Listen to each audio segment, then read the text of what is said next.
Good morning. Good morning. I'm trying to figure out where I need to stand. So you can see it's Mandy Branham, another episode of The Full-Time Investor. Quite a unique show today. I want to be able to share. It's a great episode for people who are saying, how do I get into real estate, but how do I do it hands-free, hassle-free? Because I don't have time for that kind of stuff. And it's brilliant. And I really want to share the brilliance of my guest today, who is Jodi Vetterl. I'm probably not saying that right. Vetterl. Vetterl. So it's a tricky last name. But Beyond the Banks is the book that Jodi has out. Jodi and I have been together in a mastermind, and we called it like the Ladies Level Up Mastermind. And you never know where people from around the country are going to come together, and that's how our paths crossed. And I'm pretty grateful for that. So thanks for being part of that group. Yeah, it's great. You're what? I'm on the left coast, and you're in the center of the universe. So we would never have met had we not been in this group. So it's been Toronto. We could call Toronto the center of the Canadian universe. But you know what, Jodi? I know your story. Why don't you share a little bit about how you got into, we'll call it real estate investing, in the unique way that you did, where your pain points were, and what the solutions were that you created to alleviate the pain in your life. Okay, yeah, great.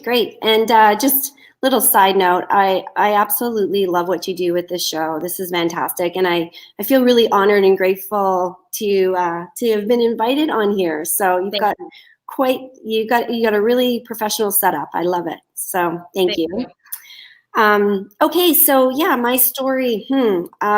So my story is that early on in my career, I started getting into working at software companies, high tech, selling software for big companies like Autodesk and Avid, and then in the later years with a company called Ansys.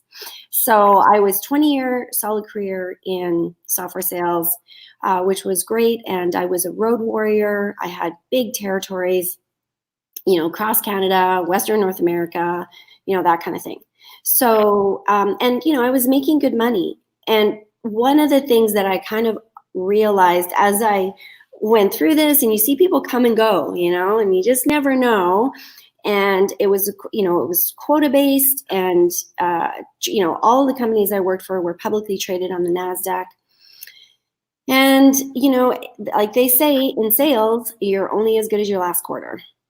So although I did very well, I always sort of, never knew if this was going to, fold and go away.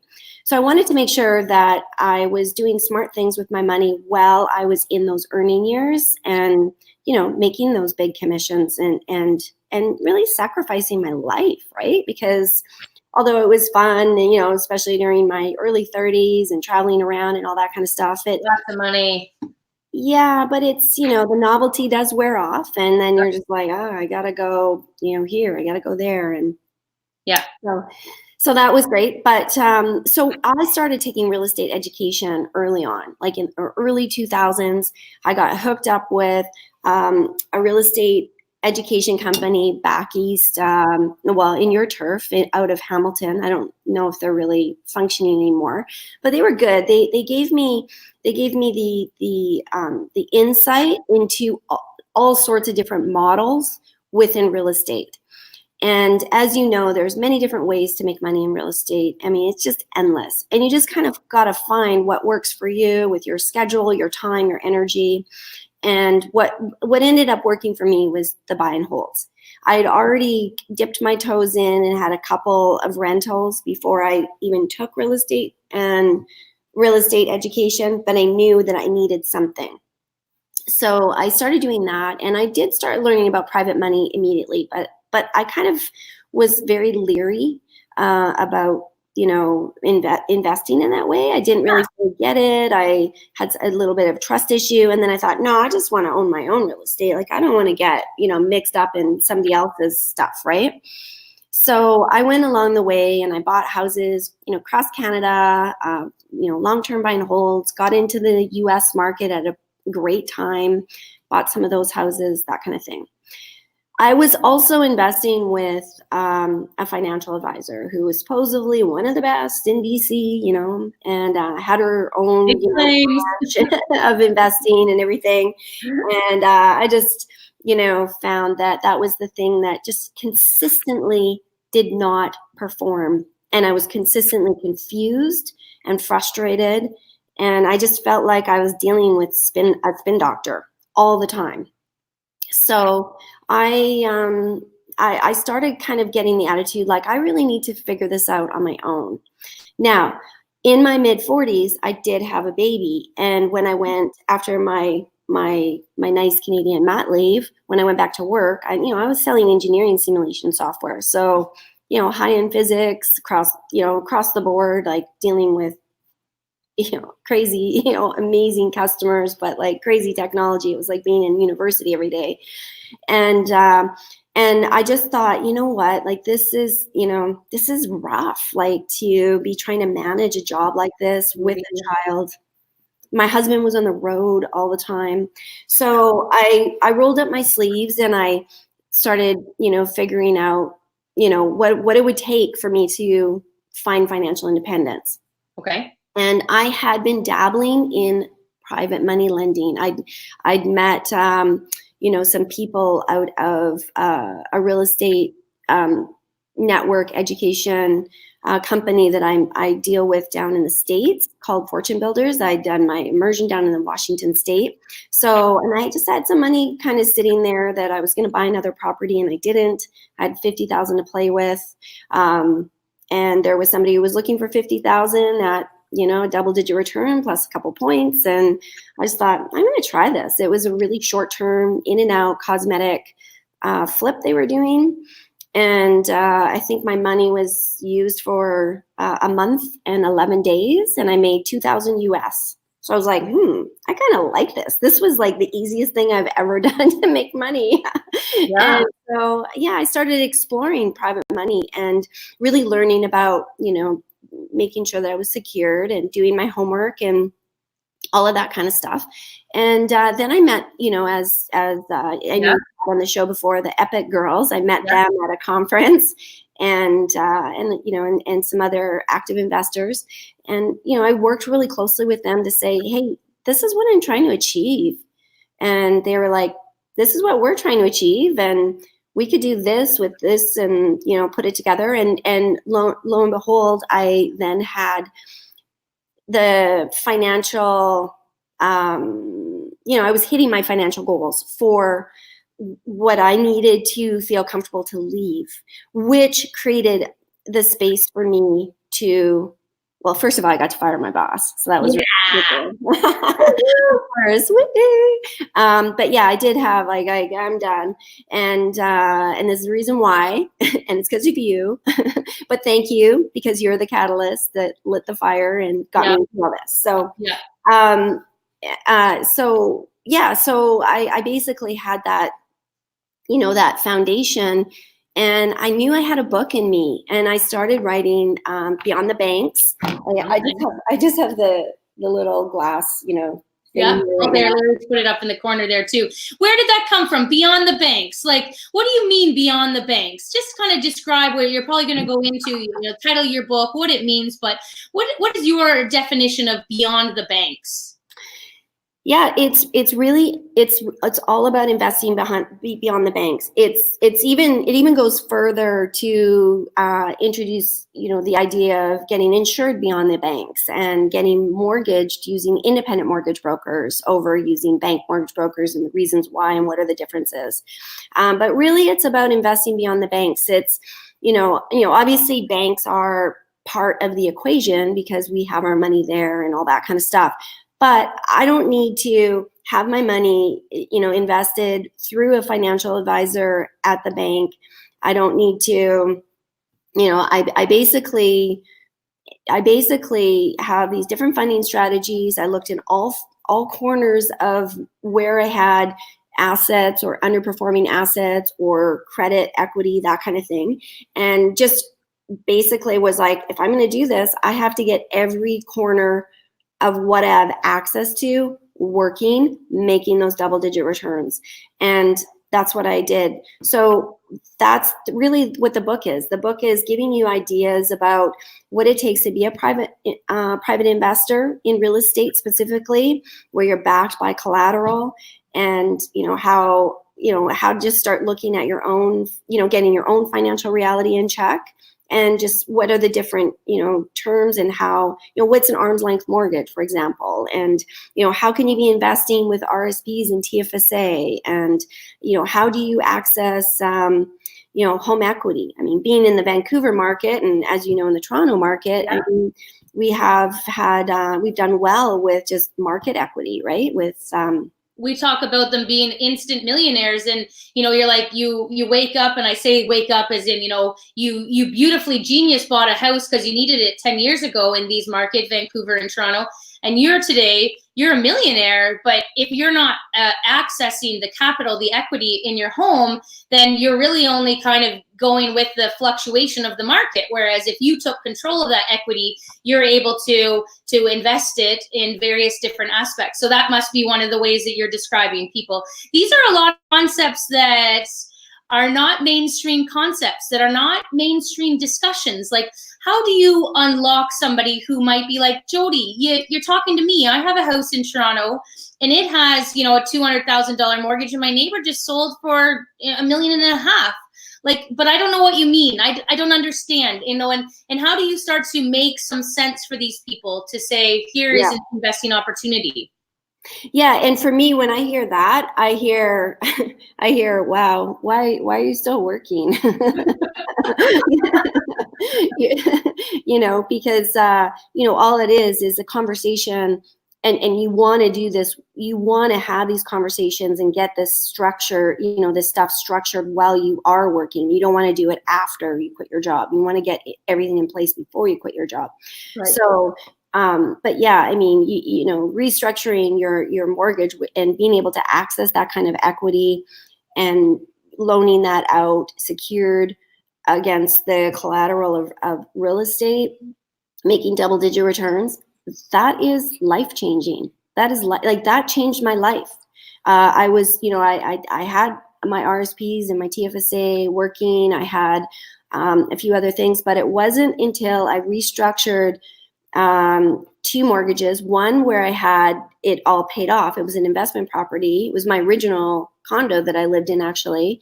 And I took it from, making $32,000 a year in rental income to making it $110,000 gross revenue property. And that wasn't from, adding anything or adding other tenants or switching to an Airbnb model or anything like that. I didn't have the capability of doing any of those things. It was from getting myself into a fresh HELOC, even though I had it all paid off. And I was like, it was. Why would I do that? A lot of people say to me, well, and then they said, this is what you can qualify for. And lo and behold, I unlocked, $520,000 that was sitting there, and then, loan that out at 15%, right? Do the math, then all of a sudden, there is a cost to carry, but my cost to carry is just a small footprint, really, in the context. Because you keep saying double-digit return, so you're saying you get a HELOC for $520,000, which would be at 4% interest, and you're going and getting double-digit returns. Obviously, that is more than enough to be able to cover this.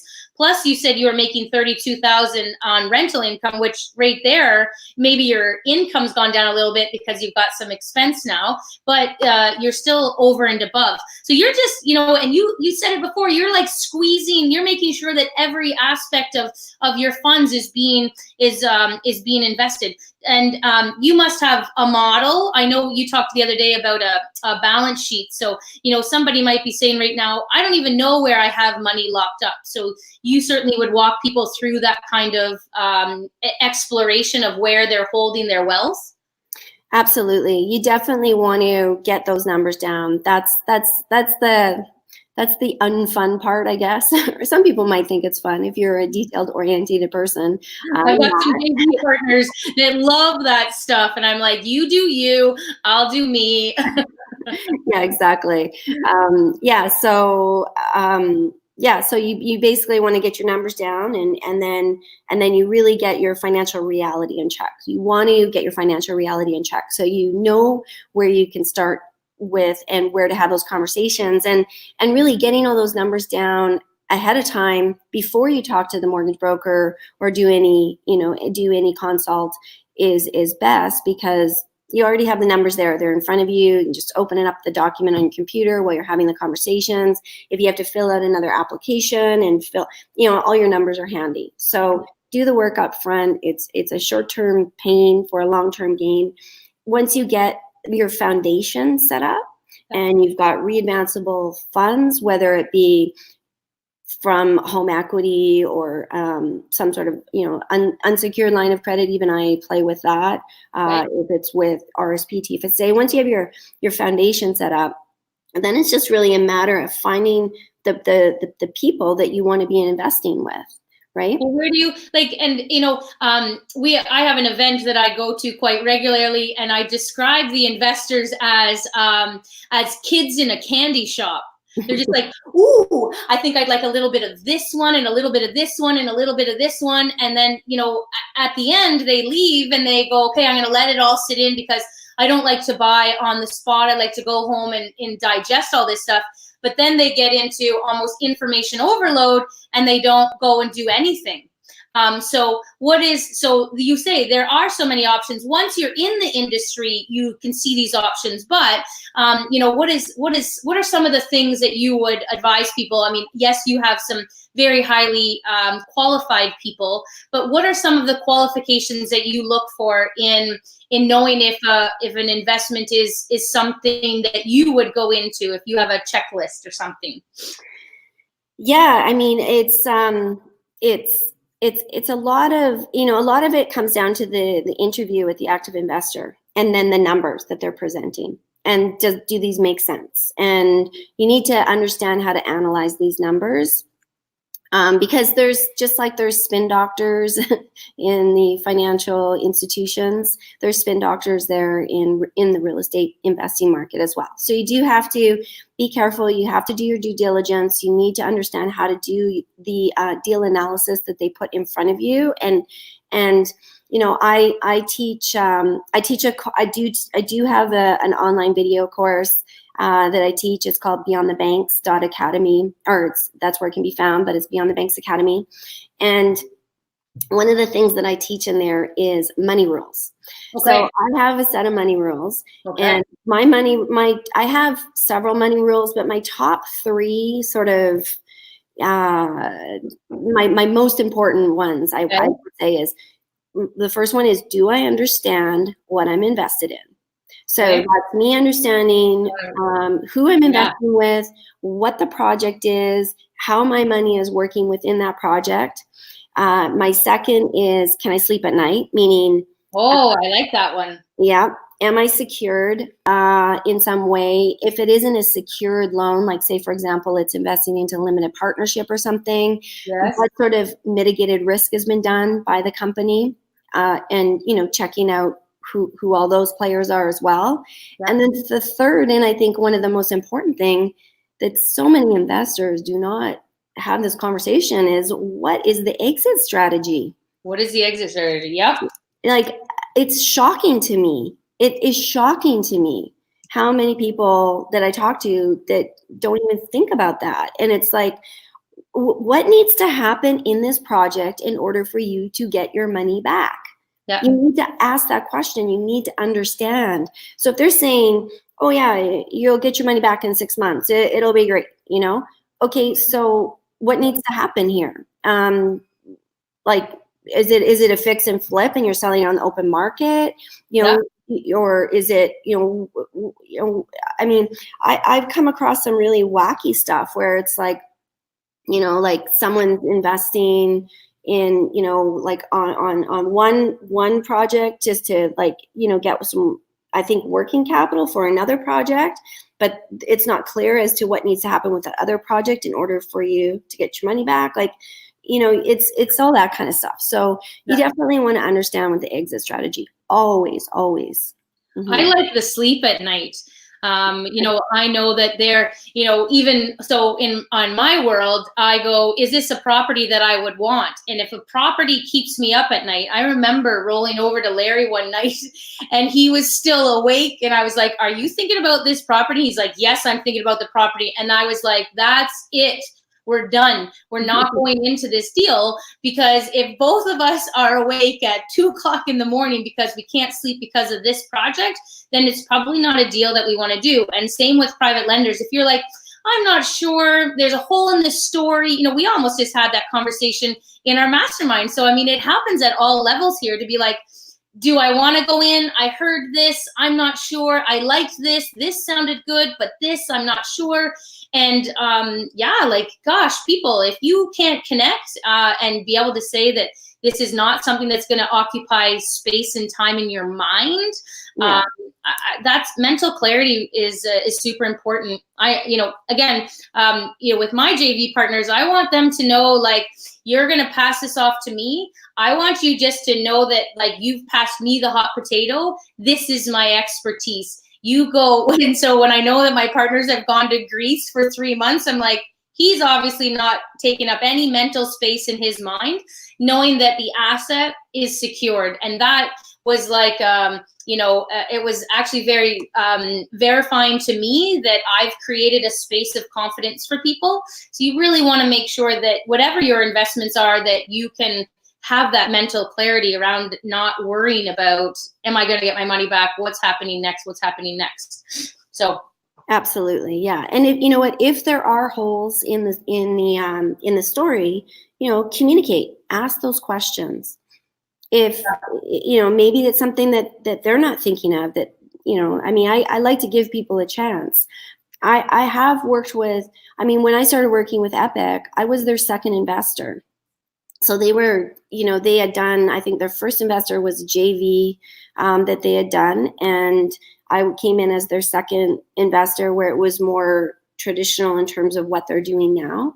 Yeah. And, they've grown an empire. They've grown, they're close to 400 houses now in Saskatoon, and taking their systems down to the States, et cetera, et cetera. I also invested with that very first deal that I did was a first-time flipper in Washington State. The thing I liked about what they were doing is they weren't biting off more than they could chew. They were like, this is a cosmetic. It's only paint and carpet. They had their numbers that made a ton of sense. They, in a month and a half, they profited $25,000, right? So a lot of people say, oh, well, how is anybody paying, 12 or 15%? Well, it's such a short term, their cost to carry between myself, I was in second position, between myself and the first position person was, I think it was, I made 2,000, they made 3,000. So it was 5,000. And they paid us actually out on a 3-month minimum. And they made 25,000 on a paint and carpet. Yeah, they got it for a great price. So, they didn't bite off more than they could chew. I went and continued to invest with them for a couple of other, properties. But when you start working with someone, it's like, this is their first time, and then they're doing a full gut and a new bathroom and knocking down that, kitchen wall for open concept. And then they say, oh, and I'm not opening a permit. And you're like, huh?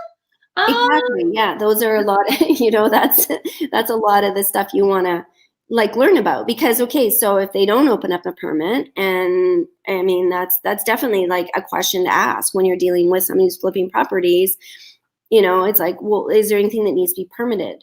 Right? Are you sure? Or if they start saying that they're doing this full gut, or they're doing that, and then they're saying they don't have any permits. Well, those are some red flags you want to definitely be inquiring about, because if they get, first of all, that could cause problems for them when they go to sell it. So that could cause delays.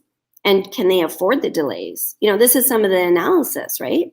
If it needs to go for, they've only calculated in, oh, this is going to sell in 60 days, in 2 months, and it sells, the market comps are saying that those kind, that type of house is actually taking, 120 days to sell, and they haven't calculated in 120. I mean, those are the kind of things you want to take a look at. Yeah. Or if they haven't permitted, it's like, well, if the permit guy comes around, then, they're going to get hit with a permit, then that's going to cause delays. Yep. And then, if they could have trouble selling it because they don't have it permitted. So, that's a big one. Like the permit one is a big one. You want to make sure that it really is. Yeah. But I really want to touch on, because I look at an evolution of an investor, or just a position that people want to find themselves in. So I encourage everybody to have real estate as part of a diversified investment portfolio. How they hold that real estate depends on their lifestyle. So how do you go from somebody, how do you talk to somebody that says, I want real estate though, like I want to own the real estate? Or how do you know if it's a person that's like, you want real estate, but you don't need to touch a hammer. You don't need to deal with a tenant. So your clients, or your guidance on Beyond the Banks, is to say you can have real estate, but you don't have to be the one that touches that asset. What's some of the psychology that you put into it to say you can be an investor in these different kind of ways? Or do most people go, well, I thought investing in real estate is like, being the one that does the work? How do you share with that with people? Well, I mean, it's really, what are your goals? What are your interests with real estate? What can you actually manage? Are you going to get the proper education and have the proper mentors in place for what you're trying to achieve? So, do you want to deal with the sweat equity? Do you want to deal with the sweat equity of doing a flip, right? If that's something that's of interest to you, and you really want to learn that, go for it. I mean, it's people have a lot of fun with that, but you really want to get your education down, because it's not like what we see on TV, right? You want to get your systems in place. You're not going to be education. Like, it's not just for everybody to be like, oh, but I want to learn this. I chatted with a beautiful gentleman over the weekend, a chiropractor, and he was like, well, I think I want to do a flip. And I'm like, I think your hands are meant for healing. Right? Yeah. And I mean, I went into my real estate training, like wanted to do these flips, totally got the concept, everything.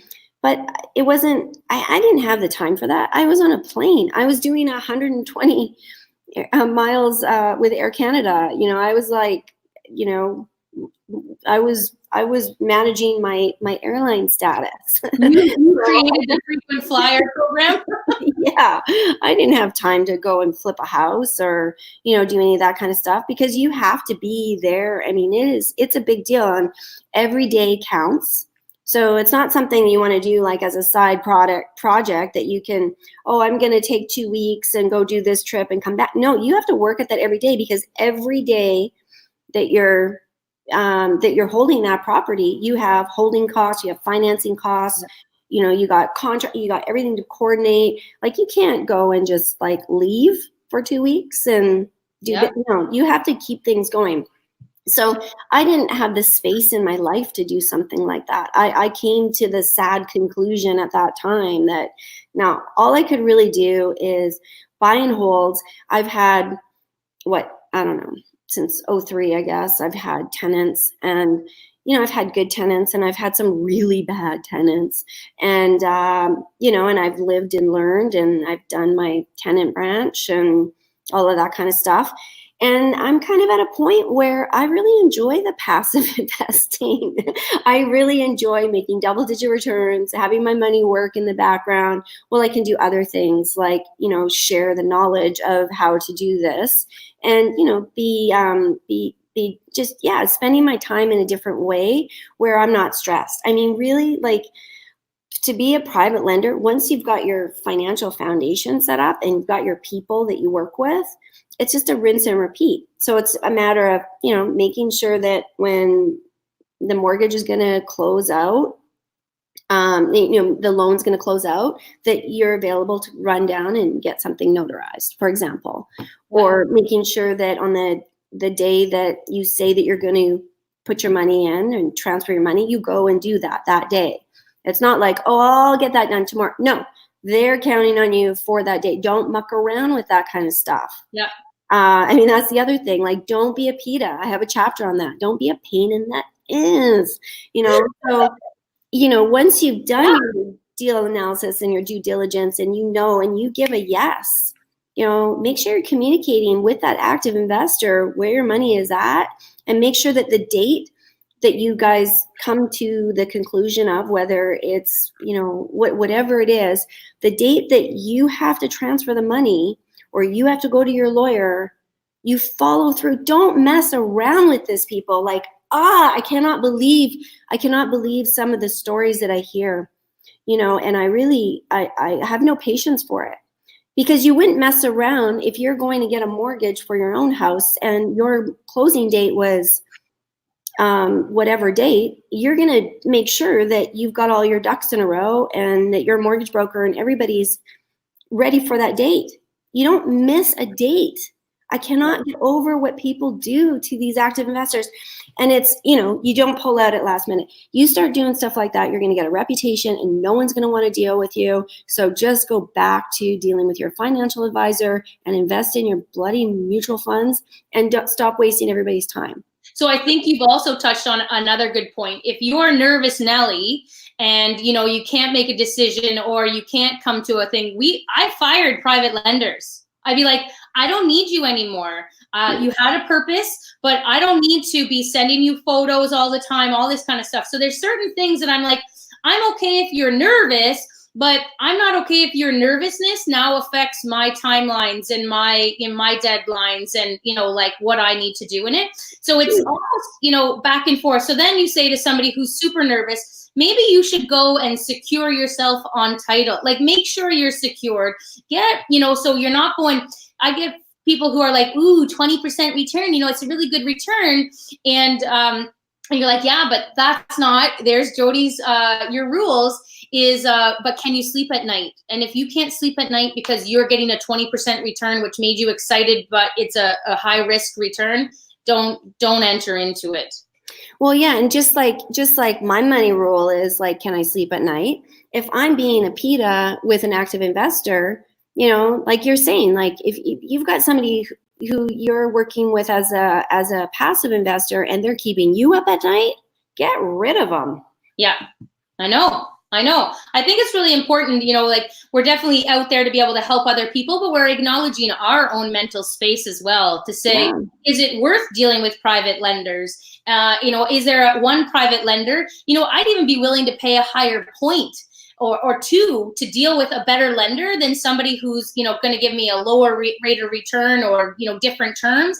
I like, no headache of it. So, but people probably don't even know how to be the bank. What do you mean I can be the bank? And so that's why, your expertise, your angle of this investing, there's my producer, my lovely husband's going, it's time. So why don't you tell people where they can get a hold of you, how they can learn to be the banks and to be able to follow you and learn some more from you, Jodi? Yeah, for sure. So you can come and check out my course. It's beyondthebanks.academy. Again, I teach basically how to become a private lender, how to become the bank, dealing with like things like etiquette and communication and deal analysis and keeping it safe with your due diligence, getting your mindset right, getting your financial reality in check, and introducing you to different models for private lending and the team of people who I work with. So that can be found at beyondthebanks.academy. And if you're interested in my book, it's jodivetterl.com/shop, or you can go to just jodivetterl.com as well to learn more about me. That's awesome. Well, thank you for bringing this angle to my show today and to the listeners, to the audio, the people viewing, the audience is what I meant to say. So thank you, Jodi, for being here. Thank you so much for having me. I mean, it's been fun for sure. I am going to take this opportunity on the 20th or the 19th, I guess today's the 19th, for a very Merry Christmas, Happy Holidays. We are not going to have a show next week. I will be in a sunny location, but just totally choosing to hold out on the show for a week. So it will be 1 week. We won't be doing a show, but we will be back at it in the new year, 2020, a new decade, a clean slate. So I wish you and your family happy holidays, Merry Christmas. We'll see you in 2020.